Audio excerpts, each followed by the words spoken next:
I'd like to call this meeting of the M.S.A.D 49 Board of School Directors to order. Roll call, please. Booton, Here. Boyden, Here. Caverly, Davis Folsom, Dumois,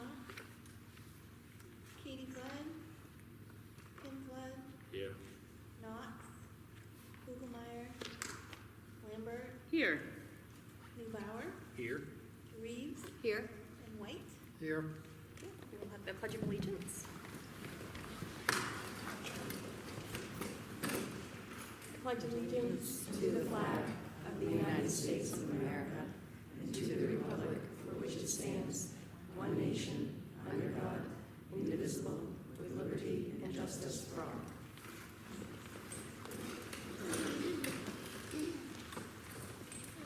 entertain a motion to accept the minutes of the September 5th meeting. So moved. Moved by- Seconded. Moved by Jeff, seconded by Roy. Any discussion? Yes.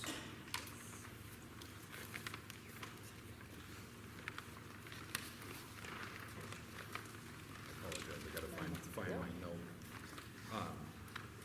Under 1909-10, the second line says sticking chairman, and I believe it's supposed to say striking. Yes.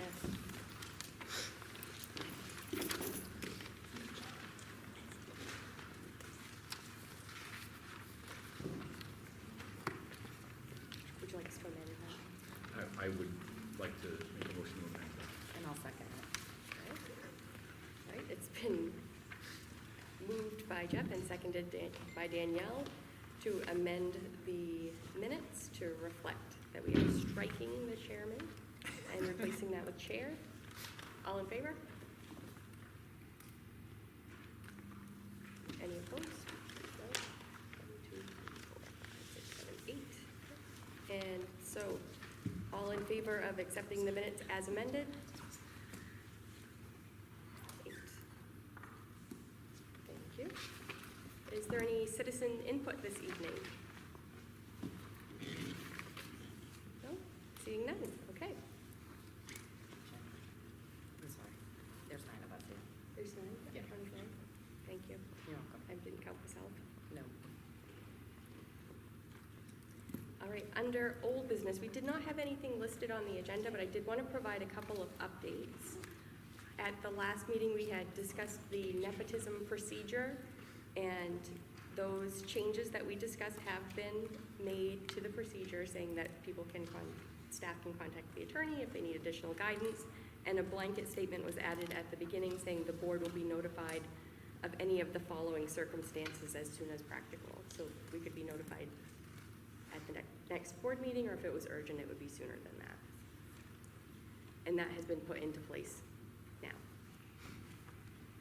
The next item I wanted to update everyone on was the recruitment process for the permanent superintendent. I did email the MSMA yesterday and ask if they have best practices that they would be willing to share regarding a timeline, the membership and size of any of the interview committee, and the evaluation criteria. I heard back from Steve Bailey right away, who said they would be more than happy to come in and do a session with the whole board or with a subset of the board to provide that sort of guidance, and that first meeting would be free, and that if we would like them to assist us further, that there would be additional costs after that. But is it something the board would like to have Mr. Bailey come in and offer us some of that advice to start? Yeah. Great. I will go ahead and get that scheduled. I'm thinking, for the first meeting in October, Mrs. Herson, we are hearing from the principals, right? Yes. So probably for the second meeting in October, I will ask Mr. Bailey if he can attend.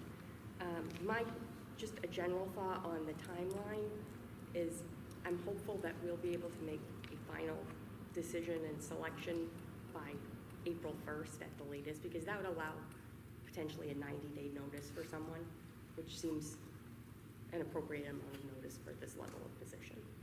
So I do hope that we can stick to some kind of timeline that would get us to that place. And then my final item under old business is we had worked earlier in the spring and into the summer on the evaluation process for the superintendent. We do need to have that completed for December. that is in our bylaws, or in our procedures, policies, that we have the superintendent evaluation in December. We also have to certify to the Department of Education. So we will want to do that at the first meeting in December. I would like us to have a small committee to finalize what we will include in that evaluation, where this is only for a 4-month time period. So we should be quite concise in exactly what we're evaluating Mrs. Hersom on, to be fair, and make sure that she's aware of whatever it is that we're going to be evaluating her on. So is there anyone who would like to volunteer to be part of that small? Wonderful. I will write down both Beth and Jeff. Did I miss anybody over here when I looked to my left? No. I'll do it. And Beth and Jeff and Tim, fantastic, thank you.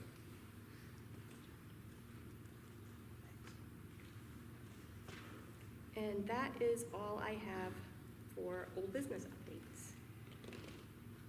For new business, the first item we have is a discussion of the Kennebec Alliance Regional Service Center. Mrs. Hersom. So as you are aware, the Sentinel ran a nice feature piece, a very thorough cover actually on regional service centers. And currently we have an informal organization called Kennebec Alliance that comprises of Winslow and Waterville and M.S.A.D 49, RSU 18, and M.S.A.D 54. And currently 18 and 54 are formally part of the center, and where Waterville and Winslow are waiting for their approval of their board minutes. So they put that forth to the board the first meeting they convened this season. And that leaves M.S.A.D 49 still,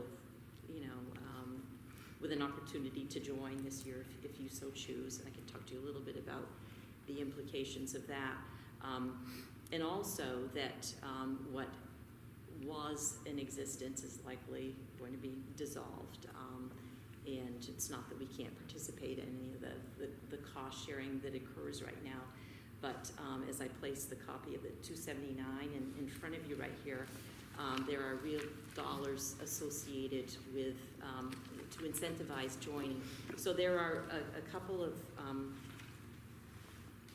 things that have happened recently, most recently by the current governor, and so the penalty has been removed, and the penalty being there was a drawdown, and if you look at the first page, it would be system administration support, and it is part of our subsidy that had bottomed out at 47, and that's $47 per pupil as applied to the formula. And what would happen in FY21, and it's irrespective of whether we join the service center or not, there has been a separation of the system administration funding, level of funding, and this opportunity to consolidate some services and save taxpayers some money by regionalizing some of the services that we could share among local school units.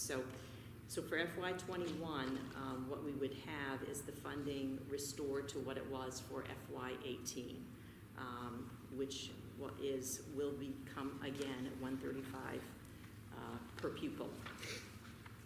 So what you can see right here, this line in system administration on the first page, D6, will bump up to 135. So that would be an increase if we look at our current enrollment, well, our enrollment based on our subsidy, and that's attending pupil count.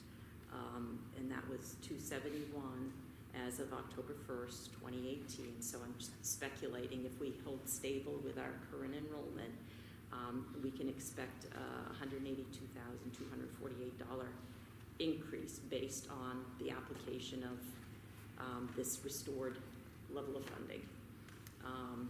And currently we're at $97,337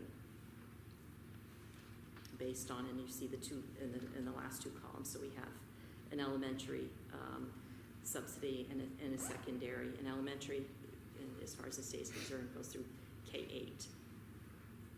So that's one thing that will occur regardless of or independent of joining a service center or not.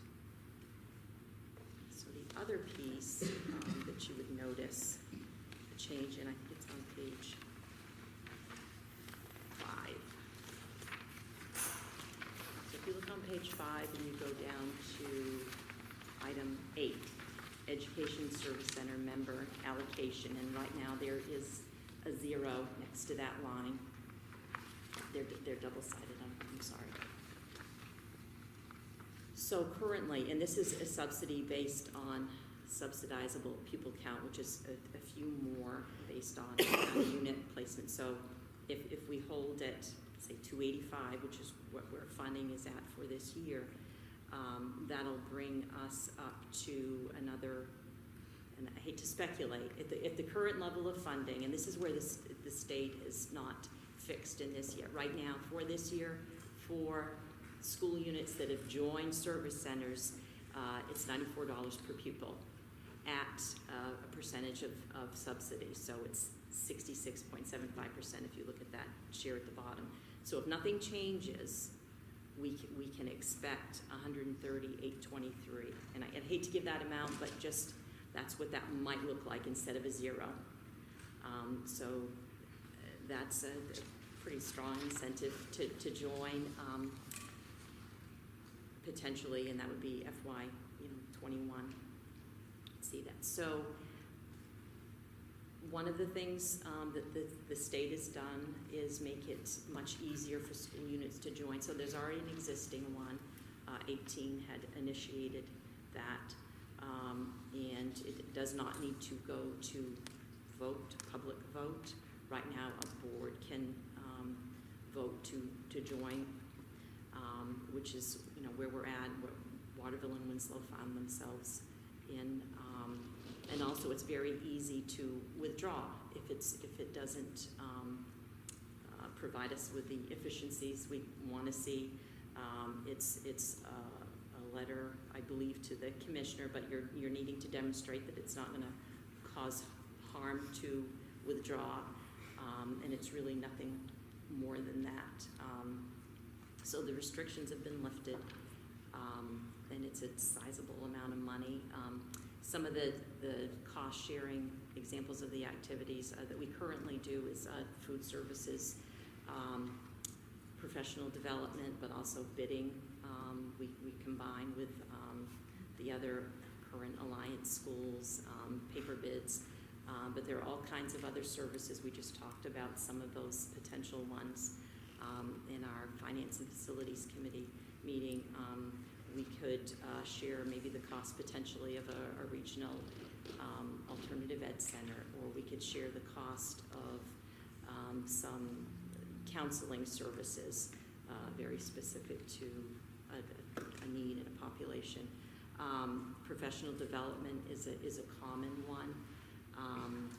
There was some regional training centered around trauma that I know some of our staff participated in. It was hosted by RSU 18 this summer. And what we would need to do is choose from the bank of opportunities. We'd have to choose 2 activities to receive that subsidy. Other associated costs would be, as this organization forms, would be to pay a stipend to an executive director. And that hasn't been determined yet, nor has the fiscal agent been determined yet. The governance would be the board of participating school districts superintendents. And right now the cost, I think, of, say, prospectively, if there's a $5,000 stipend, potentially would be maybe $450 because there is some subsidy for that as well. And as far as the activities, paying, say, a trainer to come in and serve regionally, that cost of paying that trainer would be divided among the participating school units. And we don't need to participate in everything. We can pick and choose. It just needs to be at a minimum of 2 activities. So, yeah, Did you have a question? I didn't. No. So it really boils down to a fairly significant amount of money. And I'm thinking, are there any other questions or any at all? If I heard you right, that come 21, we have a substantial increase coming no matter what. For part of it, because the two pots of money, if you will, have been separated. The sanction or the penalty has been removed for system administration. Sure. So that's separate. But no matter what, come 21, if we don't do something, we're going to get financially penalized. No, no. We're incur higher costs, maybe I should. No. Penalty's been removed, so regardless, if the district opts in, we'll get the restored amount, the FY18 amount, which is $135 per pupil, for system administration. The other piece is if we do not opt to join the service center, this line here on page 5 will just remain zero subsidy. And we won't be able to benefit from the shared cost Correct. of participating. I just want to make sure I have that right. Mm-hmm. So particularly for professional development activities where we would be paying for some level of service anyway, if we were to participate in the regionalized center and possibly prorate that cost over a larger number of districts, there could be some savings there as well. Am I Yes. interpreting that correctly? Yes. I think there could be, they could also, I would imagine they would allow us to pay in, so it would have to be, we'd have to have something that is beneficial to our faculty, that we would want enough of them to go. Certainly. It is up to the school district which activities that Right. we would participate in. It's all option on our part. So I guess kind of just listening to this, what do you see would be the negative? I mean, it sounds like if this is cost sharing, we'll get more money, why wouldn't we want to join? What do you see would be kind of the con to this? I don't see a con right now. I know because the restrictions have been loosened up, if you will.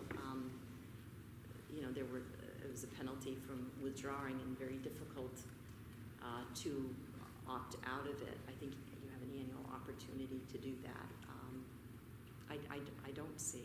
Okay, because I'm not sure I would see why we wouldn't want to do that, because on top of the actual, like, in the cash that we will get, the in-kind of sharing with other resources, I can't imagine why. I mean, it doesn't say that we're not transferring leadership or anything. No, And which is what I had heard in the past, why people were hesitant to join Well, and I think perhaps the incentive, the level of subsidy wasn't necessarily going to work out to be what was maybe initially thought or understood. But as I said, we already participate in some of these activities right now. It's just that each of these area school units have agreed to join this, probably for the purposes of the subsidy. And I don't think we'll be shut out of activities, but we will have no revenue maybe we'll have no subsidy to contribute to that. This is subsidized. Also, I'd imagine we'd have no say in what was offered, so having you on the board would give us a say of those things that they were providing. Our needs. We need to vote on it? We had this on just as a discussion for tonight, so we can bring it back to the next meeting. If people want to think about it more, we can bring it back to the next meeting and vote on it at that time. Is there a timeline? Or if, Yes. Could we vote on it tonight? If there's a timeline. Well, it's because we'll come back once we vote, you vote, and then you'll need to approve the minutes from that meeting, and that's the official document that the state needs to respond to that. They're going to take 2 weeks. 2 2 well, meetings. 2 meetings. 4 weeks, yeah. Open to the pleasure of the board. It needs to happen by November, or will be into FY '22. I would be open to making a motion that we join this, I want to get this right, the Kennebec Alliance Regional Service Center. I'll second that. Moved by Jeff and seconded by Katie that we join the Kennebec Alliance Regional Service Center. Is there any further discussion? Seeing none, all in favor? 8. We've counted several times and there are 8. No, I went over that too. I'm like, Wow. I don't know what I'm missing here, but No. It's a long day for this. I'm gonna come up with 7, so it's fine. Thank you. Thank you. Thank you. So will the M.S.A.D 49 Board of School Directors vote that the computation and declaration of votes dated September 19th, 2019, and attached hereto be approved? Further vote that the computation and declaration of votes entered upon the records of the Maine School Administrative District 49. Further vote that a certified copy of the computation and declaration of votes be sent to each of the municipal clerks of the member municipalities within Maine School Administrative District 49. So this is the approval of the votes for the budget. So moved. Second. Moved by Danielle and seconded by Jeff, that the board vote that the computation and declaration of votes dated September 19, 2019, and attached hereto be approved. Further vote that the computation and declaration of votes be entered upon the records of Maine School Administrative District number 49. Further vote that a certified copy of the computation and declaration of votes be sent to each of the municipal clerks of the member municipalities within Maine School Administrative District 49. All in favor? 8-0. Excellent.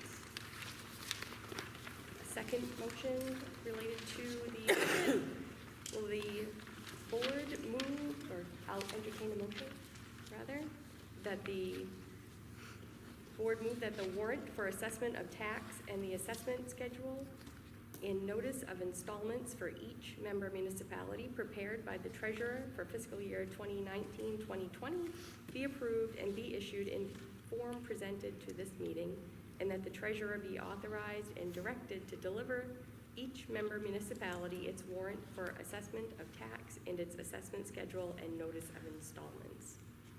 So moved. Moved by Jeff, Second. seconded by Danielle. Any discussion? Seeing none, what action will the board take on the motion that the warrant for the assessment of tax and the assessment schedule and notice of installments for each member municipality be prepared by the treasurer for fiscal year 2019-2020, be approved and be issued in the form presented to this meeting, and that the treasurer be authorized and directed to deliver to each member municipality its warrant for assessment of tax and its assessment schedule and notice of installments. All in favor? 8-0. Thank you. Okay. Thank you to the community for supporting the budget. We are very, very pleased and happy to be able to move on to other business of the district. Thank you. Would anyone, we need to take a vote to appoint a delegate to the M.S.A.D conference in October. Could we know who has responded to attend? We could. Currently, it is Judy and myself. Would you like to be the delegate? Sure. I nominate Judy. I'll second that. Thank you. So the chair has nominated Judy Reeves to serve as delegate, seconded by Jeff. Any discussion? All in favor? Thank you. And I believe that leaves you as the alternate. So I nominate you. And I second. Judy, yeah, the second. All right, it has been moved by Jeff and seconded by Judy that Jenny Boyden is the delegate alternative for the MSBA Fall Conference. Any discussion? Seeing none, all in favor?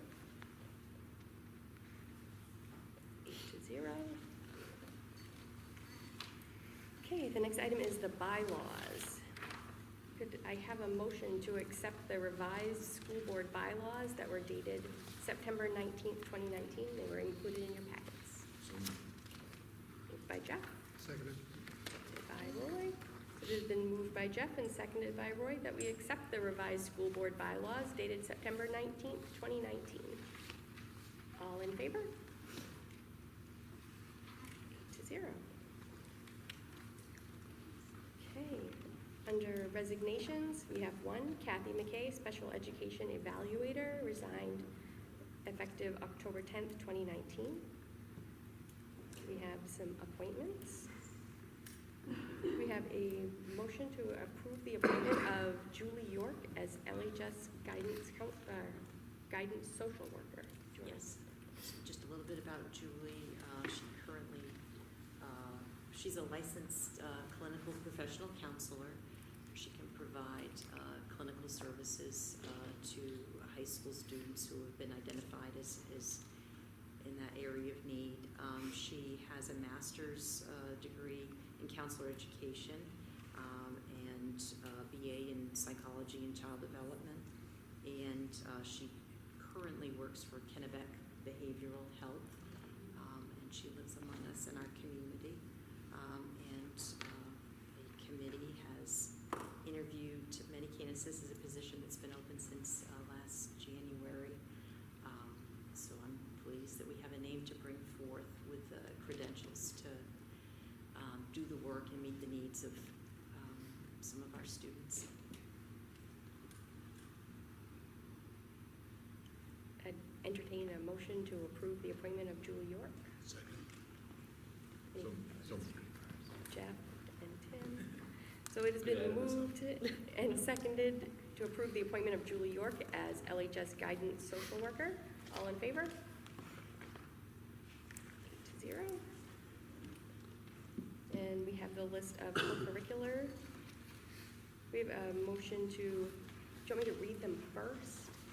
Or would somebody like to move that we accept as printed? I'm going to move that we accept as printed. And I'll second. All right, it has been moved by Danielle and seconded by Jeff that we accept as printed the list of positions the superintendent is offering for the 2019-2020 co-curricular season as listed in the agenda. Any discussion? Seeing none. So it has been moved and seconded that we accept the list as printed in the agenda of 2019-2020 co-curricular positions. All in favor? 0. I promise I'll get the flow of this at some point. Okay, so next is committee reports. Finance met at 6 o'clock this evening here in the library. Thank you, Mrs. Gordon, for suggesting the library. That was very nice. We did meet and we selected a chair, which would be myself. There were other members there. I didn't decide on my own. And we did go over what we will set for an agenda and how we will set that. We will have a few standing agenda items that we review on a monthly basis. We'll look at the financials, obviously expenses and revenue on a monthly basis. We'll also review with Scott any building maintenance items that are coming up or transportation-related items, where we are financing facilities, and I need to remember to say both. I apologize if I don't. So we currently, this week we had the auditor in the business office. The auditor was scheduled to be here from Tuesday to Friday. The auditor actually left on Wednesday because his site work was done. So kudos to the business office for being able to provide the auditor with everything that he needed in such a timely way. That speaks well of what we were able to produce for him. We have received one of our new buses. It is a gas bus, and we have a second one that should be here in a couple of weeks. And there was a evaluation of costs associated with gas versus diesel, and some of the benefits of going with a gas bus were the elimination of the need for emissions parts replacement. I'm looking to Scott in the back to nod to me that I get it right. Half as much oil is needed for oil change, and those savings offset the minor difference in gas mileage, or fuel mileage, rather. So we currently have 30 buses in our fleet, 3 of which are handicapped accessible.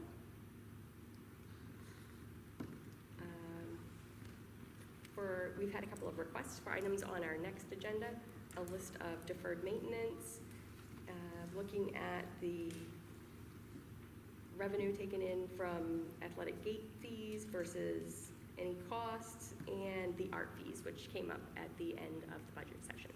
So we will put all of those on the agenda so that we can look at them for the next finance committee meeting. So as each of the different board committees meets, they'll go through the same process. They will select a chair, work with Mrs. Hersom to set their agenda on an ongoing basis. And our plan at this point is to have people report their minutes in this format in the board, and they'll be recorded so that they're all available in one document. People won't have to go hunt around to find the minutes of the finance committee meeting or the education committee. We'll report them all in our board of directors meeting minutes. Have any of the other policy committees met? Policy meets in 2 weeks. And the education program meets October 7th. Yeah. Okay. And I could just remind that the calendar, the schedule has been posted up, so finance and facilities will meet an hour before the first Thursday board meeting of the month, and the policy committee will meet before the third Thursday board meeting of the month at whatever site. And the education programs committee will meet on the Monday of the intervening week, the second week. So, Great. Where does the education meet? thank you. It is going to be in the junior high library, and I believe I included that on that calendar. So you can expect to always be there. The other committees will be wherever the board meeting is convened. Great. We have the superintendent's report. In my report, I talked about the service center. I did attend Min-Maine Technical Center board meeting earlier this week, and again, thanks to the nice feature article, I think it was a front page feature highlighting the new program at the Tech Center. It's the Outdoor Leadership and Natural Resource Management program, and there were a couple of Lawrence students among the students moving the, there was a canoe, I'm not sure what the vessel was, but students are very excited about that opportunity, and I think the center is working very hard, as always, to provide just relevant programming to our students, so found that to be interesting. And we have some reports from our building principals, but if we could hear from Clinton Elementary first, and Mrs. Gordon, if you would present our student reps for the evening. Absolutely. We have 2 6th grade young ladies here who would love to tell you all about what's going on here at Clinton Elementary. Jillian Boyden and Casey Ross are going to go over some wonderful happenings here and take over my job this evening. So I can just sit back and listen to what they have to say. Take it away, ladies. So, for the whole school, in the parent-teacher organization, also known as the PTO, this summer, they have repainted the outdoor activities on the playground and also added new games. Yesterday, we had an assembly with Brian Williams, aka the Kindness Ninja, and came to talk about our school about kindness. He set a goal for our school for 5,000 acts of kindness in 15 days. In pre-K, students are getting to know each other, and they're also working on emotions and how to control them when they get mad. The pre-K students are also working on building a school community. In kindergarten, Miss Leishman and her kindergartners have been working on their colors, learning each other's names, and about staying relevant. In Miss Smith's class, they are learning how to be independent, and they have just started working on their math. Mrs. Lovely's class, the kindergartners, are also working on sharing characters and stories, safety rules, numbers, 1 through 3, counting, drawing, and writing. In their red books, they're introducing sight words like picture, clues, matching letters, versus words, etc., and wrapping ABCs, learning that there are capitals and lowercase words and sounds for each other. In Mrs. Sanborn's first grade class, the first graders are working on their reading skills and working towards their math test. They're also working on sight words. In Miss Redding's class, they are working on writing strategy, math concept, reading, and sight words. In Miss Ballard's second grade class, they're starting to write to their pen pals and they're learning about poems. In Miss Robitaille's class, her second grade class is studying naming books and reading books by main authors. In third grade, Miss Hume's class is working on the golden rule, force, multiplication, division, and hard maths. This is what a hard math is. In Mrs. Bates' third grade class, she is working on forces in science, writing narratives, and multiplication. Miss Weeks' class is working on magnets and science, talking about marks, good characteristics, and how to be kind and make the world a better place. In fourth grade, Ms. Nuno's class is working on planets and animals in science. In writing, they are working on animal reports, and they also all have jobs they get paid for.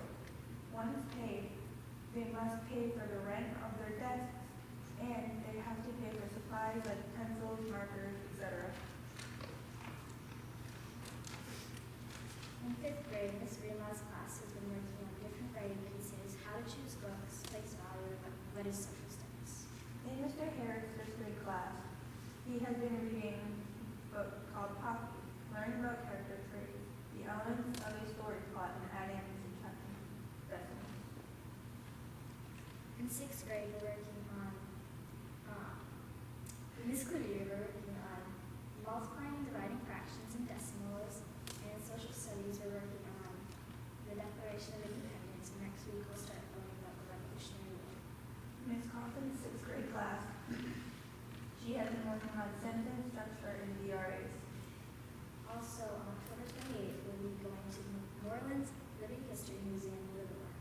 There we will learn about the role made armory during the 1800s and will role play roles of men and women during that war officer.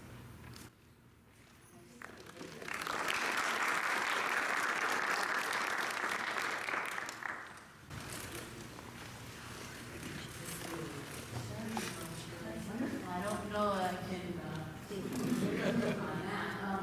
At Fairfield Primary, since our last meeting, our kindergartners have been going on their annual trip to Lundy's Apple Farm. The children and the parents and the teachers, they get to pick apples and go through the corn maze. It's so much fun. Today we had our very first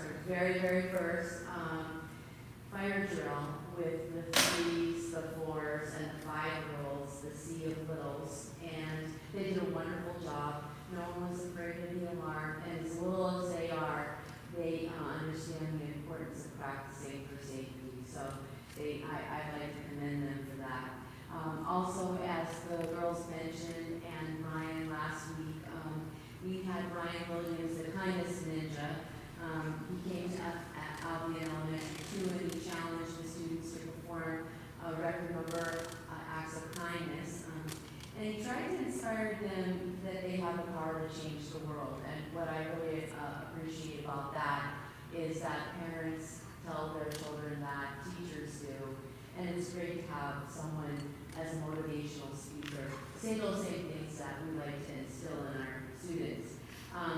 As he was visiting Benton and Clinton schools too, he challenged all the students in Albion to journal even more than anyone else, and told them that in their acts of kindness as a school, they can be small, but they are very mighty. So our 6th grade feels especially ready to take on the challenge and feel as though they can lead the way. They plan to remind the school every day during their daily morning words of wisdom message on the PA. And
signups for student council and our robotics hub. So things are picking up quickly. And once again, I depend on teacher volunteers to run these things, and I'm very grateful for those teachers that put a lot of love into those clubs.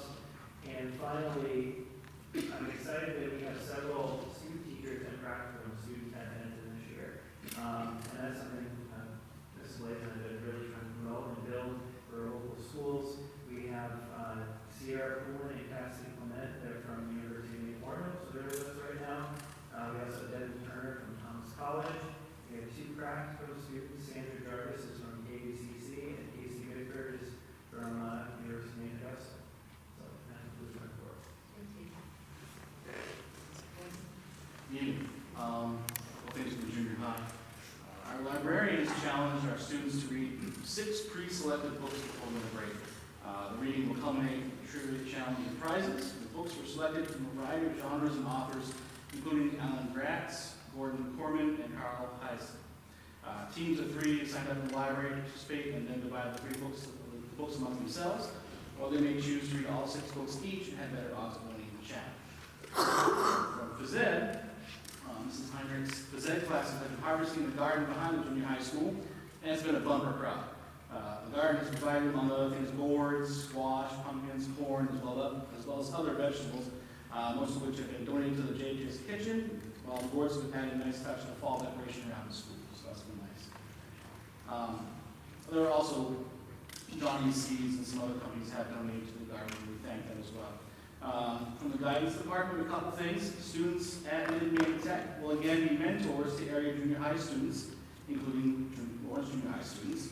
About 10 to 15 eighth graders will be traveling to MTC once a week for about an hour to gain more exposure and experience in certain fields, including such areas as criminal justice, automotive, and mass media. We believe this is a valuable experience for our students who are looking ahead to their high school careers and beyond. Also from guidance, Colby Cares About Kids. Mentoring has begun for the year at the junior high school. This is another valuable experience for students who might need someone to talk to and gain some positive insights. And finally this year, we've taken on a new initiative in junior high, and we're calling it the Bulldog Beliefs. There are 5 things that we've talked about, and we've held a poster contest for students to design a poster that will explain the Bulldog Beliefs, or at least put them out there. So these are the 5 Bulldog Beliefs.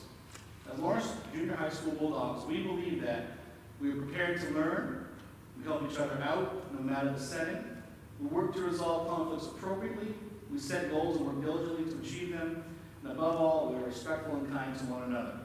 And there are probably 12 to 15 posters created, and we have a winner, we have a bunch of them posted already in the office, and the number 1 winning poster will have it mass produced, and they'll be put around the school as well as in the posters. So good positive way to start out the school.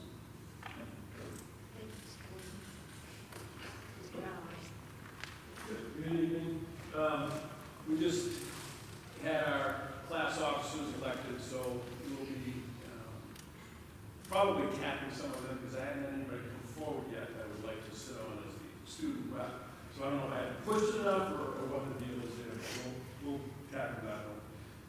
Again, Dan Jess came forward. He wants to help organize and run the student senate, student council. So we met with Brian, Dan, myself, and just brainstormed ways on how to do that. So he's got some ideas, and we'll be doing that, getting the word out to the kids and getting those positions elected or selected as well. Megan Perkins, social studies teacher, she's acting as our liaison with the Olympia Snow Women's Leadership Institute. And there's 2 women local that work directly with the kids. We need somebody in the school who helps to identify the girls that are part of this group. There's about 5 from the senior, junior, and sophomore class, and she's going to tap into the teachers and try and find 5 sophomore girls that would like to take part in this leadership program. It's targeting students that don't already hold a leadership position, like a captain of a sports team or something like that, but people who definitely have the potential, they may just need a little nudge and some some direction and whatnot, so we're excited for that. Fire drill ran a week or so ago on the 11th, went well. We were out of the building and back in 5 minutes. It wasn't a race, but everybody was out in a nice orderly fashion. We were off the roads and stuff, so we're ready for another one in the near future. Our ad drop period is over, so now the classes are pretty much should be set. There might be, you know, an odd change every now and then, but we're set with our schedules. The classes are moving right along, and kids, everybody seems to be in the flow of things, so that's good. Since our last meeting, we have had 2 foreign exchange students coming into school, so we're at 5. We knew we were going to be at 5. We were waiting for the girl, Mina from France, and then our student from Thailand, Teta, who just came this past week. So we've got a student from Switzerland, Spain, Germany, Thailand, and France. Athletics have been going full swing. Just looking ahead another month or so, we've got an ES visit, which will be getting more organized as far as, you know, what we're going to need to expect from you in that visitation piece. And this Saturday is a big event with the marching band hosting the home show, with the marching band show Saturday night. That starts at 5, and you know, there's 9 bands, so I'm thinking it's going to go for at least a couple hours. It should be exciting. It's $7 admission for adults and $5 for students, but I mean, I would think if you like Thanksgiving, you're probably going to enjoy the home show. So we'd like to see you all there. That's it. Thank you. And one thing along, we always heard about fire drills and things. We have met as an admin team and have coordinated, set the dates for our evacuation drills, and I'll be sending out a school messenger to families just so they can expect in the upcoming weeks that we're going to be conducting those drills. We'll be busing students 7, 12 to a site, and the elementary students will be walking to a site. We alternate walking and busing, and then we'll be conducting our lockdown drills in early November, so this will go out to that as well. So, thank you. I would entertain a motion to go into executive session to interview a candidate for interim assistant superintendent under 1 M.R.S.A. section 4056A. It should be not D. Moved by Danielle and seconded by Jeff to go into executive session to interview a candidate for interim assistant superintendent under 1 M.R.S.A. section 4056D. Any discussion? Seeing none. All in favor? Thank you.